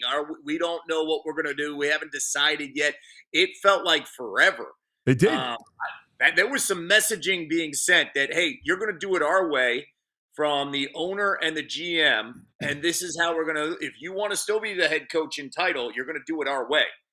And we're going to bring in a guy that on both sides, offense and defense, that are going to make the calls. Right, and then I kind of want to see the relationship. They needed this stability, right? Like, we saw it with Doug. Like, it's the Doug show, like, on repeat. It's unbelievable. And if you look high in the sky above Lincoln Financial Field, all right, Kev, you know what you see? You see Bill Belichick's face in the clouds, hovering above the over Lincoln Financial Field. But I think you could say you will see Bill Belichick's face hovering over many stadiums this fall, right? Especially the one up north at MetLife when the Giants are playing, because that is one of those that's hovering as well. So the Belichick stuff, I appreciate Howie exploring in the relationship that they have with Belichick. They understand greatness, right? But I also do appreciate bringing in a guy like Kellen Moore and saying we need to adapt because, man, they really miss Shane Steichen. Shane Steichen was basically the MVP of the NFL that year. He was that good offensively in 2022 and what he did scheme-wise. But here's the thing, though, and this is what gets lost sometimes, because I love Steichen too. But defense is caught up to you, right? Like that offense, it's it better than anybody, man. It's cops and robbers, right? Like, you have this great, your offense is clicking. The next year, they know how to stop you. And now it's time for the counterpunch, right? Like, Steichen had the advantage of not having to deal with the counterpunch. Excellent point. No, and you make an excellent point. There was no counterpunch. What we saw was stubbornness. No, this is the way I'm doing it. And I will bring up one thing. When Steichen, 2021, right, it was Sirianni's offense. And then on the back end of the season, they started turning things around when Steichen started taking control of the play calling, right? Then we saw life in the offense. 2022, it's all Steichen. Last year, it was Nick's offense again. And we saw them go stale. And a stubbornness of not adjusting to anything. Yep. So now, it's clear that they saw it. It's clear there was a disconnect with the quarterback who was not, let's just say, he was not amused by some of the play calling and also watching Brian Johnson become the scapegoat. And I think that Kellen Moore is going to, inject some life into this offense that I think is much needed. No, and listen, I'm with you. Now, the quarterback himself also needs to button himself up because he mechanically was not good last year. There were a lot of bad habits, and Listen, I agree. Like, he was not given all the tools, but you also need to button yourself up. Like, and that's what I want to expect out of him. Like, completely agree. Accountability plays a huge role in this, and I think Jalen likes hard coaching. Shoot, he came from Nick Saban, right? And then he adjusted and went to Lincoln Riley, right? He wants good quality coaching. He's a son of a coach. I think that knee injury played into a lot more than anybody. Totally. Like anybody let on. That was week 4, and right after that, he started to kind of not being involved in the run game. And the other issue too is like his escapability is so vital to his ability to get the ball down the field, and that's where I think that's paramount. Yes, totally. And we've focused a lot on the offense. His defense was dreadful last year. Horrible. It was dreadful. So I think accountability across the board with Fangio and a reputation that it's my way and no one else's, I think plays a role here. I still can't believe what played out the final 2 months. I still can't believe. I know. I can't believe but I still like him. Like I gotta be. And I don't know if I'm too close to it, but I like them. Like, I still think they win a division. I think they're better than the Cowboys. Yeah. It was funny. I was arguing with our boy Fitzy over the weekend because Fitzy's on the Cowboys, Jason Fitz. And I'm like, I don't see it. I think the Eagles are a better team. And who are the Cowboys going to hand the ball off to? 29-year-old Ezekiel Elliott, who had to come back, right? Who's the second option after CeeDee Lamb? And right now, CeeDee's ticked off. Right. Like that's the thing that I don't get. Like, they lost Dan Quinn. And Dan Quinn was on the defensive side. He understood. Dan Quinn's approach was fantastic. I think the star continues to blind people. But you know what? I also say this, and I will say this specifically. I don't mind it. Let everybody talk about the Cowboys. I did. Like my boy Dominic Foxworth on Get Up today said the Eagles are the best team in the NFC. And I was like, oh, my God, let's not say this. I don't want to say this. I don't want that national attention. Because I actually think my biggest – the team I fear the most are the Lions. Yes. I fear the Lions completely. They're hungry. They are really – They're great. Really good. They're a great team. Yep. Really good. Yeah, I agree. So, and I got to tell you, I got a little Packer fear too. Yeah, I do too. I love their offense, man. I do too, and they've got such young talent everywhere. I really like that too. And let's not forget, Josh Jacobs is in that backfield now. So I fear the Packers as well. Let them beat each other up in that division. We can't forget about the 49ers because I think they know their window is literally right here because Brock Purdy's bill's coming up very soon. He's only making $1 million. It's going to be well over 50 next year. So I think they understand that their window is that tight.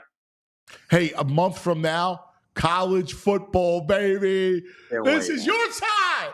I can't wait, Ed. I can't. And the SEC's on ABC, so I can't wait. This is going to be incredible. That's a big deal. Now, all those years, CBS and the SEC, right? Yes. You're now going to be Alabama, Georgia, right? Like all the great SEC, Texas. LSU. Dude, you got to be like fired up, man. We're beyond ecstatic. And then to have Texas and Oklahoma join the conference, and down the road, you're going to have Texas A&M, the old rivalries come back together. And let me tell you, I've been saying this since the spring. You better watch out on Ole Miss. Yeah. That team, they spend so much money in the portal. Oh, yes. They have upgraded that defense. Yeah. Lane knows what he does on offense. Don't sleep on Ole Miss. No, Georgia's scary. Texas is going to be great. I think Alabama, don't sleep on Alabama.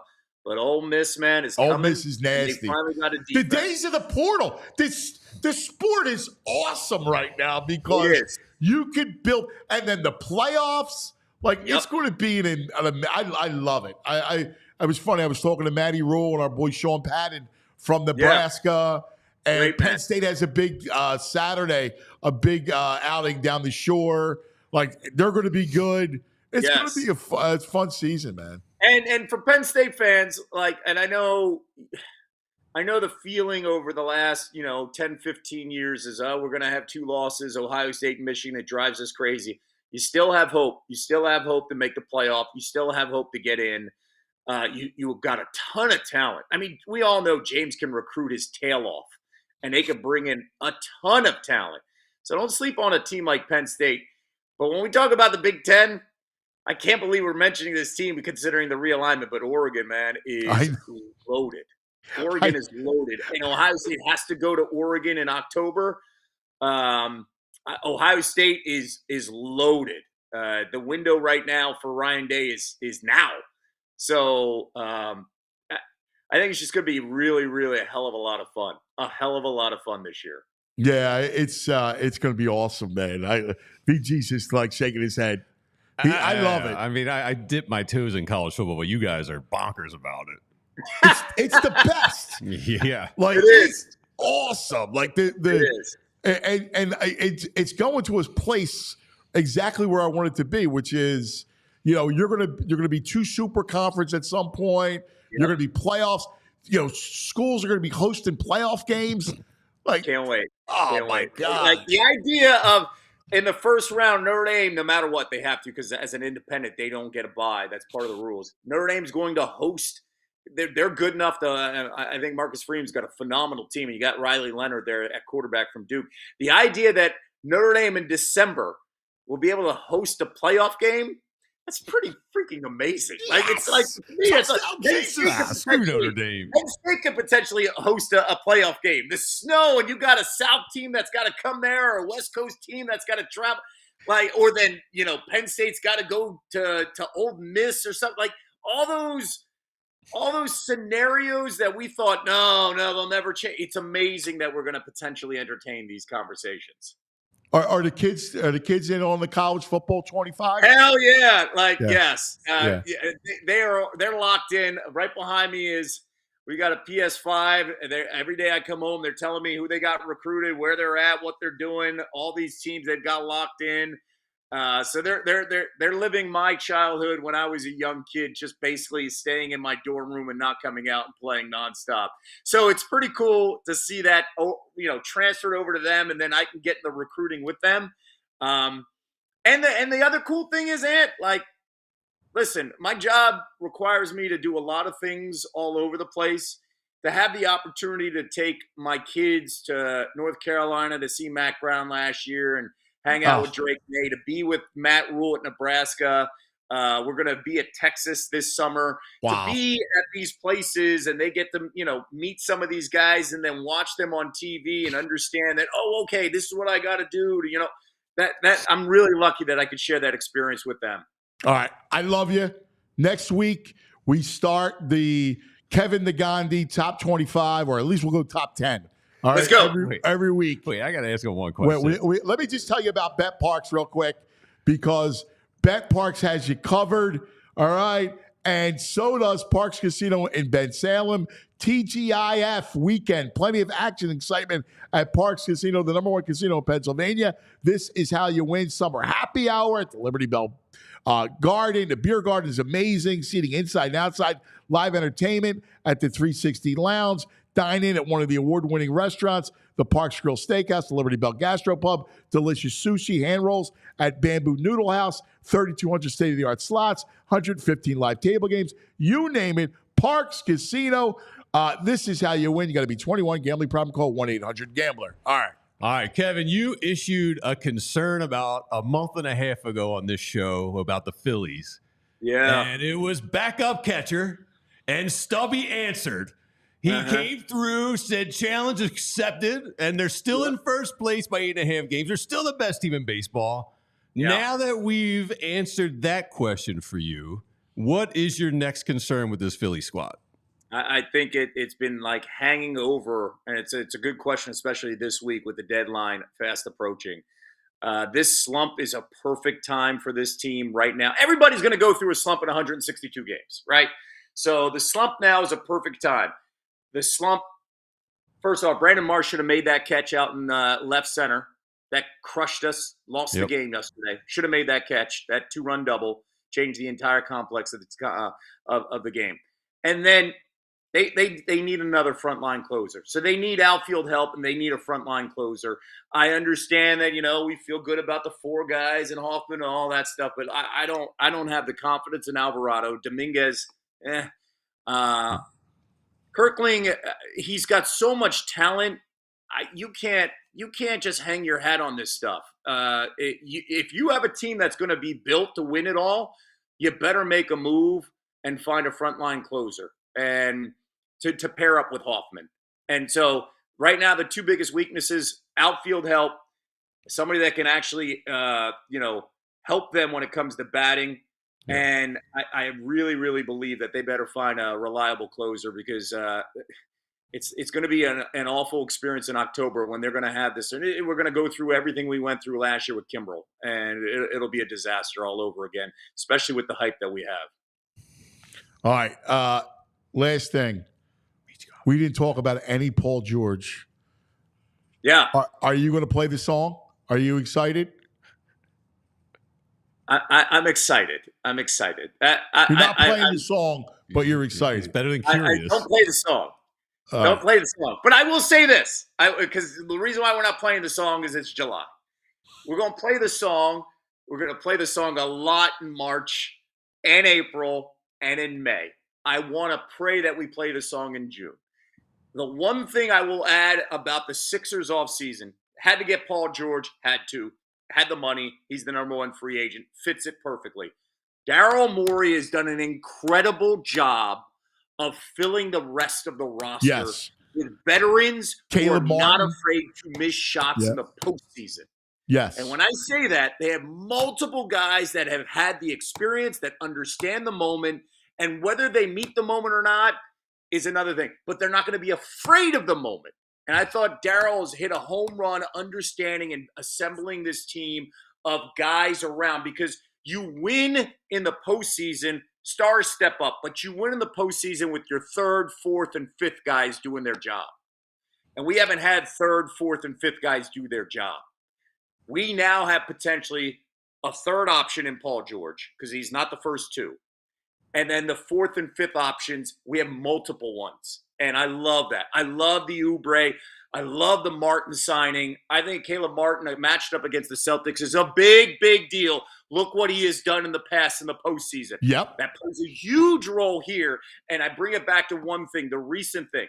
The Knicks' success in the postseason, they had their star step up, but it was the other guys that did their job in big, big moments. Unfortunately, as a Temple guy, it was the Villanova guys that did it. Yeah. So let's hope our Villanova guy on the Sixers, like Kyle Lowry and multiple other guys, step up in those big moments. Yeah, I'm with you. I liked Reggie Jackson. I thought that was good, right? Like all that stuff. Kev, you're the best. We love you. Hometown hero, Kevin Negandhi. We'll talk to you next week. Appreciate you, fellas. Talk to you soon. Good stuff. There he is. Kev, we all love Kev. He's great. By the way, we were talking a lot about the deadline, right? And the trade deadline. And we're doing a big trade deadline party. Yeah, bro's like live the with bro it, right? And Renee, Nene, and the bro together Tuesday night, July 30th at the Irish Saloon, Billy Murphy's Irish Saloon from 5 to 7. How about that? That should be a good time with the bro at an Irish saloon. What could go wrong? Billy Murphy's, baby. There he is.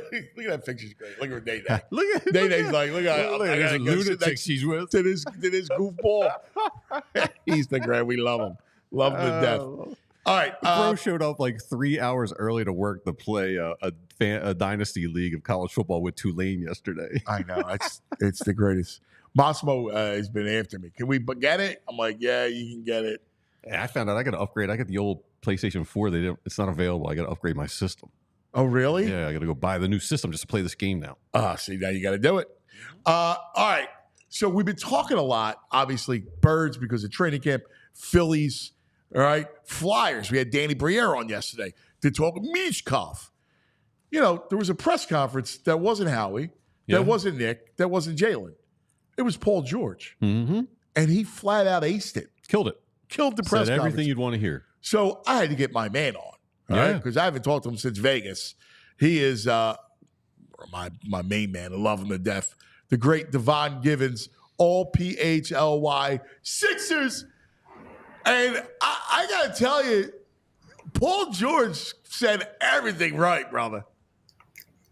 Yeah, you guys are right. He nailed it. He's a 14-year vet. He knows how to handle these things, right? When it comes to these press conferences. And he said all the right things. He crossed off things about being the guy to come in here. And I think for most people, as I'm starting this part off, is how he stood up and just simply said, I'm here to get buckets and defend the best player on the other team. And that makes a lot of sense, right? We talk about the wing player coming in here. I just heard Kev talking about how you bring in, put this roster together. Well, it starts right there with him as the acquisition to go with Maxey and Embiid, and for him to come in right away and say, get those buckets, defend the other team's best player. You still need that player for the Sixers to do that because it's not Maxey yet. Joel has the back end to make sure he covers up all the leftovers there at the rim. But adding Martin, bringing back Kelly Oubre, and now Paul George to this point is it was good to hear him say. Now he has to go out there and do it, but right now on July 23rd, when he's sitting there at that table saying that at a press conference, you love to hear it. So you're right. He nailed that press conference, did everything he needed to. A lot of things came out of that one, and I think Sixer fans were at least in July, again in the summer, happy with what the newest acquisition had to say. Yeah, you know what really stood out to me was he talked a lot about Embiid, right? Here, and how he's here to support Embiid. Like that, he understands that the pressure for Embiid to try to do everything, it was too much. Too much for the regular season, too much. And I love the fact that he talked about supporting Embiid from the offensive standpoint. Like that helps, he could take some pressure off of him in that way. So he pointed out at one instance, Nick Nurse was sitting in the front row. He was in the first seat, and he looked at Nurse and said, "Yeah, we've talked about Joel not having to isolate so much at the top of the key." It's like, oh, okay, this is what you guys are doing. But he's right, where we often discuss how the offense needs to have a lot more motion. We saw a lot of it last year. We saw how good it was also with J.J. Redick and Seth Curry running off the screens along the baseline with those pin downs, freeing them up for some shots. And to hear him talk about that part of not having him have so much on him, the handoff to Tyrese Maxey above the three-point line as well, where he's coming in here to be a closer, to be a facilitator, to be a mid-game guy that he can take over certain spots where Joel Embiid doesn't have so much work on him. And the other part, when you talk about the Embiid piece of it, when he mentions him, is for me, when we were discussing things in the offseason about players coming in, and we discussed it a lot on the show, the times I was with you on your show, and it was players who come in here to play with Embiid, it's different than playing with other stars, because there are not a lot of Joel Embiids or Nikola Jokic or maybe even Anthony Davis to talk about a big man to play alongside of. It's a guard, it's a wing that these other stars that you've teamed up with. He mentioned Westbrook, he mentioned Kawhi Leonard that he's played with, and Carmelo Anthony as well.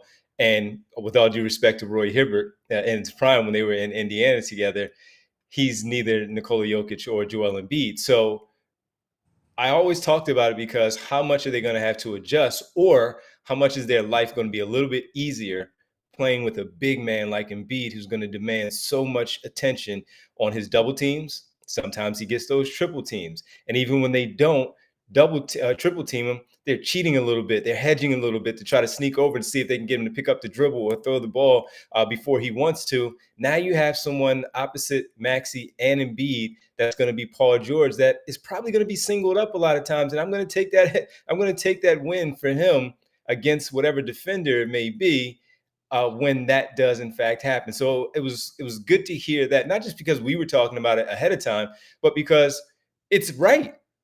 Joel Embiid is Joel Embiid, and you're going to get the attention. Look at what the attention he's getting right now, even for USA basketball, where you have 11 other all-stars around him, and they're still throwing the double teams at him. So when they do that in the NBA and he does get his calls, and you have someone like Paul George cutting along the baseline, cutting along that mid-post area to get a good look, I feel much better about that than anybody else that they've had in the past, minus Jimmy Butler in that spot. I know. And then if you think about it, right, you got Caleb Martin, You got Oubre, right? You got guys off the bench that can score. I liked Reggie Jackson, like to come in. VG and I were talking about this the other day. Reggie Jackson's the type of dude that in one game, he will score. It's series against the Celtics. And there's a game where he hits 3 threes, comes off the bench, hits 3 threes, grabs, dishes out 4 assists, scores 13 points, and gives you like 20 or 18 great minutes. Like, I could see that. And that's how you win in the playoffs, where Reggie Jackson gives you one game like that, and that helps you win. Yeah, championship pedigree, a lot of playoff appearances that he's had. Close relationship with Paul George. That also helps when you have somebody in the locker room that you're close with. And you're right. You just need somebody to come in. And we saw, look, Kyle Lowry, I think he had 18 in game one. They lost the game, but he had 18 in game one.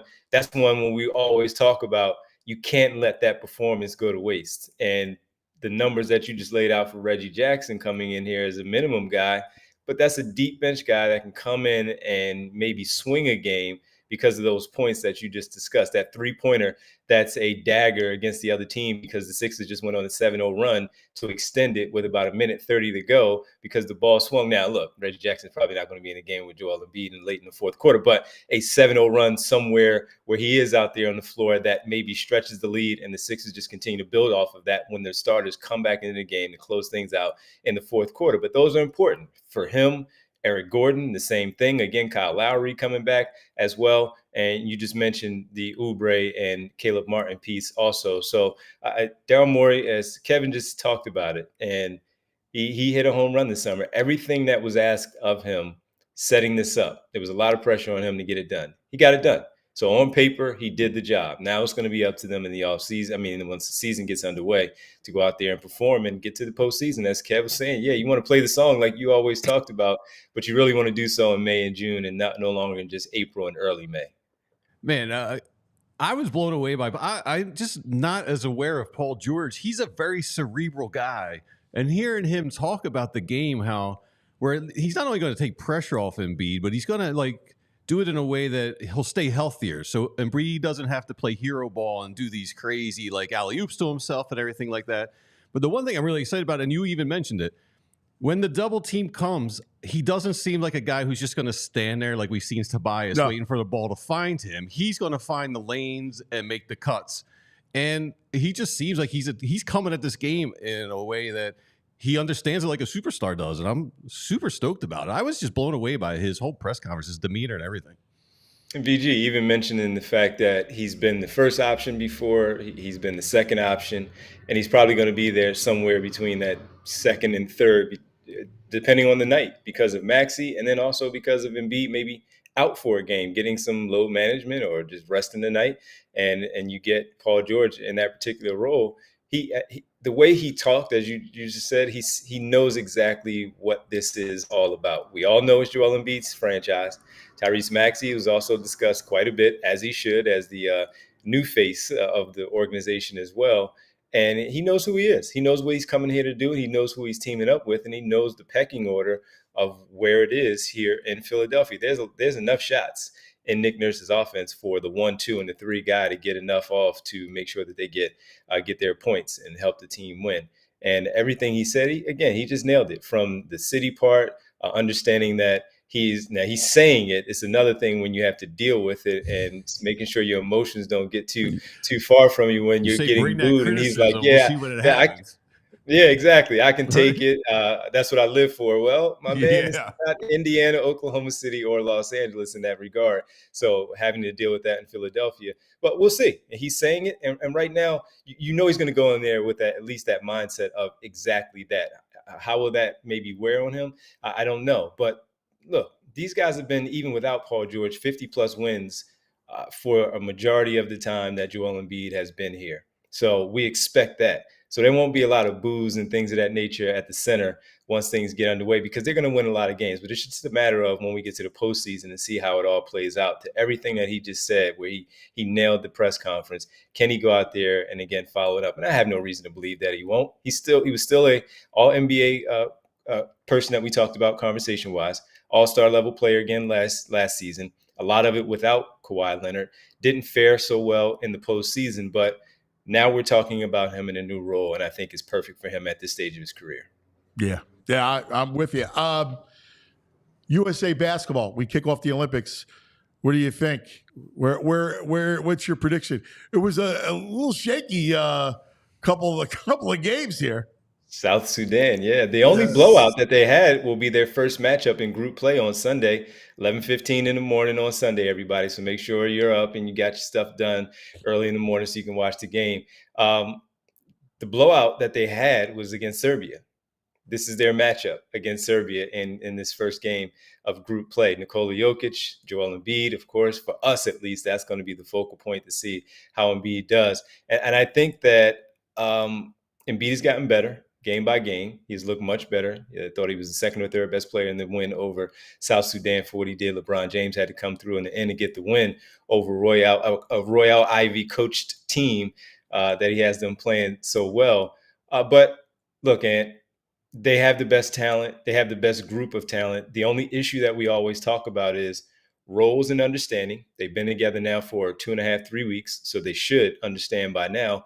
And number two, having to fight through the fact that these other teams have played with one another for so many years together that they do know each other. So the familiarity that's there for the other countries, it's not necessarily there for this team here for US, but they still have the best group. So can they, again, with this 2.5, 3 weeks of being together, find it, put it together to come away and squeak away with some of these wins? These no longer the dream teams where you go out there and blow teams out by 50.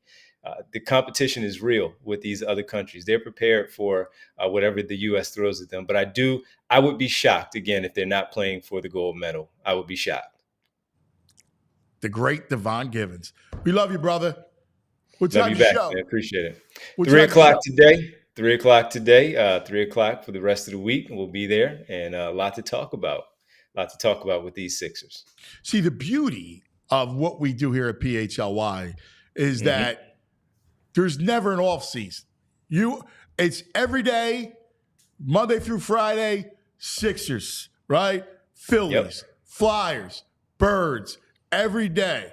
And you and Kyle and Derek, you just crush it, man. We appreciate it. Always have fun doing it, bringing the community together to talk hoops in late July, and everybody continues to show up, and that's what makes us continue to do it. Hopefully as good as you say we do. So we appreciate it. Yeah, well, it's fantastic. And the beauty of Olympics too is it gives you something to talk about. Like, Absolutely. And basketball it's been so fascinating between, like the WNBA summer, and now we got the USA basketball, and of course, obviously, just all Sixer stuff that you get feels like every day. So a lot of good stuff, my brother. Keep it up, babe. 3 o'clock today. We'll be watching. Appreciate it. Thanks, guys. There he is, Devon. Devon. Love Devon. Yeah, me too. Yeah. We've been friends a long time. So let's get to it. VG's Nugs. What do you do? You want to do some Nugs, or you want to do this Belichick specter hanging over? What are you feeling? You pick it. Well, all right. You want to do I guess today's the perfect day to do it, since we've been talking all morning about the Lincoln Financial Field and looking up and seeing Belichick's face in the clouds. Because I was surprised when I was digging around yesterday. This is still a topic, a story. This is all going to be a within the topic last week. until they show you that they're one of the dominant teams in the NFC. It's going to be a topic. It's interesting because Kevin Negandhi is a lot like you when it comes to Sirianni. Dubious. Yeah. All right. So well, let's do it. Set it up. I mean, Jeremy Fowler's got, we have two different tweets I found. I don't know which one Julia's got queued up, but we could just roll with them. Either one is pretty much the same message. Oh, these are two guys in Boston. If the Patriots and how they play, how they perform, so this comes in right at the end. You could do like the last 20 seconds of this one. Whether or not Bill Belichick, especially early in the season in Dallas, this might happen before we get to Thanksgiving. I think the Eagles are the likely. Wow. Where the Giants' ownership is probably among the most impatient in the entire league. And we all know Mike McCarthy is going into a contract year down in Dallas. This might happen before we get to Thanksgiving. I think the Eagles are the likely. Wow. I do. Giants I do. He loves his Howie Roseman. I think it's the Eagles. He loves his Howie Roseman. Bill Belichick loves his Howie Roseman. He does. No, and it's interesting because he does like they have a good relationship. I guess so. No, I know that. I know they do. Yeah. Yeah, that's two guys reporting in Boston, and the other one is Jeremy Fowler. He was on a podcast, and I guess that's like maybe 40 seconds into that one, Julie. And Jeremy Fowler talks about Belichick as well. Yeah, about it's just about his dream job, pretty much. I mean, Bill's not being shy. Like if Philly opens, it's just a perfect fit for me, in my opinion. You know, I think he would want that job in the worst way, is my sense. So you feel like the Eagles is the job? If let's say hypothetically he had an option for all of those, you would think the Eagles is the one that's most attractive. Eagles in Dallas. Got it. It just because look, big names ready to win now, right? Philly ready to win, Dallas ready to win. Coaches that know that and have to get it done in a ready-to-win situation. Nick Sirianni and Mike McCarthy, they're both in that situation. So if one of those opens or both opens, I could certainly see it. You know, the Joneses have a long-standing relationship with Bill Belichick. You know, I could see it happening. Well, that's tough. There it is, man. It's a national story. I said that. Well, you and I have talked about this months ago. That specter of him. Yeah. Is going to be all over, right? I mean, all season. It's a cloudy, hazy day today. Yes. And if you look over the clouds in South Philadelphia, it's his face. Yeah, smiling with his girlfriend taking the selfie pictures of him. He's posing now. He's got his hair's all a little coiffed. Yeah, he doesn't look so sloppy these days. Yeah, but Imagine if you're Sirianni, you just got to come in and you just got to go, hey, you know what? You got to have blinders on. That's hard to do. It is. Of course it is. It is. But, you have a great team. You look at the skill people. Yeah. I mean, there's not a lot of holes on this offense. Week one. Defense is one thing. They're young. But that offense needs to click. And week one is a test. It is. You got to go to Brazil. Road game. Yeah. And the Packers are legit. They are legit. Real quick, because we have to touch on this. Wells Fargo is out on the center. So the naming rights will change again. We have seen it time and time again. The First Union Center, the FU Center, right? Yeah. Wachovia. Core States. Yeah. And Wells Fargo. And now we have an opening. First of all, I'd like to go back to Spectrum. I think you got to go back to Spectrum. Love it. So which of the brands would you like to see? Right? Would you like to see Wawa? The Wawa Spectrum? Right, these are my choices now. We got Wawa, Primos, the yeah, Tasty. The I don't know Primo. if I love Tasty Cake. Thunderdome, Tasty Cake, right? It doesn't sound intimidating. The Tasty Cake Center. Well, it's too treaty, yes, right? Like a treat, right. like Tasty Cake's a great treat, right? So it's too much of cake. I mean, they would have to sell a lot more beer, but the Yard or Yards. The Yard Center. Take us to the Yards. Yeah, I would like that. That's pretty good. I mean, but who can realistically do it? Wawa, Penn, the Penn Center. Maybe it is Wawa. I don't know. But it would have the Wawa Spectrum. The Wawa Spectrum. The Wawa Wild Spectrum. People are just going to kill us nationwide with the Wawa. The Wawa. Well, they don't understand. They don't understand it. Yeah. Right? So the Wawa, and then you got to think about some other local, The Crab Center. A little crab rise. Get us down to the Crab Center. Chickies and Pete's Spectrum. Yeah. That's fantastic. All right. Give us a couple nugs. All right. Castellanos. Phillies are struggling, but he's been great the last 28 days. He's hitting 289, 344 on base percentage. He got 7 doubles, 3 home runs. Suddenly he's found his stroke. He says he feels good at the plate these days. Feels like he's getting good at bats. Bo, who would think it? If anyone was going to be struggling this time around, you'd think it'd be Cassie, but no. He's the bright source right now on offense. Casty, baby. There's rumors out there.